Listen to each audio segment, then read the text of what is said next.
Do you ever wonder why you seem to work more effectively in a library or a quiet cafe than at your own desk at home? You might have encountered a phenomenon called social facilitation. In this video, we're going to explore this extremely prevalent social psychological phenomena that has yet been widely overlooked by many of us.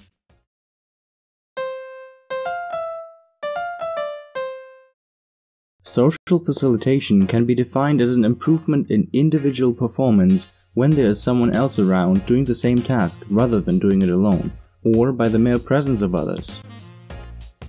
The influence of other people in your surroundings is significant on your own performance. However, this does not mean that they all lead to better performance of your own. Researchers found that one can only improve their performance when doing simple work, which means the work at hand is either habitual without much complexity or already well learned. After all, we can all relate to what the presence of strangers or of an audience can do to us when we are performing something very complex or not well rehearsed. The assumption that having someone else around is spurring our own performance has been tested and confirmed in numerous experiments. In an experiment that dates back to as early as the 19th century, scientists noticed that cyclists performed better when competing against other cyclists than they did against a clock in a time trial. In another experimental setting where children were asked to wind up a fishing line, those who were winding together with other children worked faster than when doing it alone. This phenomenon is not limited to human beings either. Studies also found that pairs and groups of ants will dig more sand per ant than solitary ants. Animals will eat more of their food if there are others of their species present. So why does this happen? What is out there at play that pushes us to perform better with the presence of others rather than simply being left doing things alone? There are a few theories and models developed by researchers that seek to explain the logic behind social facilitation. A dominant argument is that the presence of others serves as a source of arousal that increases our alertness to do better on well-practiced or habitual tasks. The same alertness, however, could slow down performance and act as an impediment when the tasks are less practiced or more complex. Other researchers argue that, instead of the mere presence of other people, other conditions play a role as well. Some believe that it's primarily the fear of being evaluated by the audience that boosts the productivity. In the evaluative situation, we're more inclined to maintain a positive self-image or face in the presence of others.